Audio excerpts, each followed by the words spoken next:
মালদার গাজল ব্লকের রানীগঞ্জ ১ নম্বর অঞ্চল থেকে বিজেপি পার্টির পঞ্চায়েত সমিতির প্রাক্তন মেম্বার জবা মণ্ডল সহ কয়েকজন বিজেপির পার্টি ছেড়ে তৃণমূল কংগ্রেসের পতাকা ধরে যোগদান করলেন। রবিবার রাত্রিতে গাজল ব্লক গেট সংলগ্ন তৃণমূল কংগ্রেসের কার্যালয় অফিসে ওই বিজেপি পঞ্চায়েত সমিতির প্রাক্তন মেম্বার জবা মণ্ডল জানিয়েছেন, মুখ্যমন্ত্রী মমতা বন্দ্যোপাধ্যায় উন্নয়ন জোয়ার ও ভাবধারা দেখে তাই আমি বিজেপি পার্টি ছেড়ে তৃণমূল কংগ্রেসের পতাকা ধরে যোগদান করি। এমনই কর্মসূচিতে উপস্থিত ছিলেন গাজল তৃণমূল কংগ্রেসের সভাপতি দীনেশ টুডু, গাজল পঞ্চায়েত সমিতির সভাপতি মোজাসমেল হোসেন, শ্রমিক সংগঠনের সভাপতি অরবিন্দ ঘোষ, গাজল কর্মদক্ষের সদস্য বিপিন গুপ্তা, মিলন যোগী সহ অন্যান্য নেতৃবৃন্দ উপস্থিত ছিলেন।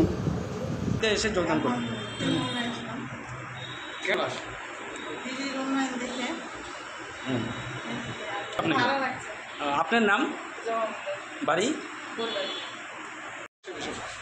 পশ্চিমবঙ্গের মাননীয় মুখ্যমন্ত্রী মমতা ব্যানার্জির উন্নয়নের যে মহাযজ্ঞ, কর্মযজ্ঞ, আমরা তো প্রতিমাত্রা আমরা ওনার সৈনিক।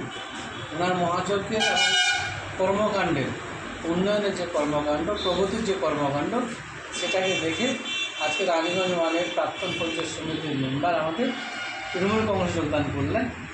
আমাদের মধ্যে আমাদের ব্লক সভাপতি, আমাদের অভিভাবক দীনেশ দাস উপস্থিত, আমাদের সকলের জেলা পরিষদ সদস্য সাগরিক আইন থেকে শুরু করে আমাদের বর্ষিয়ান নেতা অরবিন্দ ঘোষ আইন এবং আমার কলিগ বিপিন দা, পূর্ত কর্মাধ্যক্ষ মিলন যোগী থেকে শুরু করে সর্বোপরি সকলের উপস্থিতিতে আজকে যোগদান করলেন। তাতে আমরা বলিষ্ঠ হলাম এবং রানীগঞ্জ অঞ্চল অনেকটা বলিষ্ঠ হলো।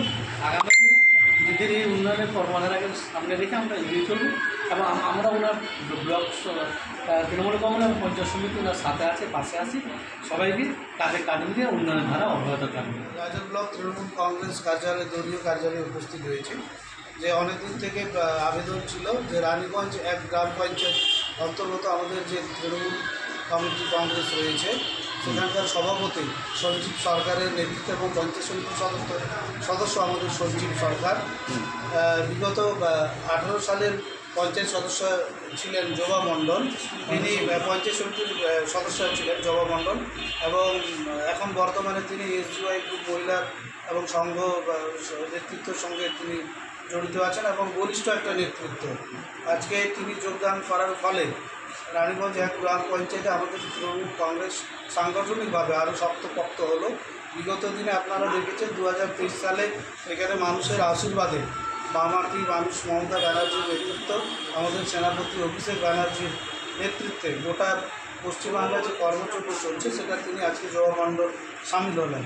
এই যোগদান পর্বে উপস্থিত রয়েছেন আমার পঞ্চায়েত সমিতির সভাপতি যারা মোজাফর হোসেন সাহেব, তার সঙ্গে জেলা পরিষদের সদস্যা তথা আমাদের মালদা জেলা মহিলা তৃণমূল কংগ্রেসের সভানেত্রী শ্রীমতী সাগরিকা সরকার মহাশয় রয়েছেন। উপস্থিত রয়েছেন রানীগঞ্জ পঞ্চায়েতের প্রধান এবং তার সঙ্গে সঙ্গে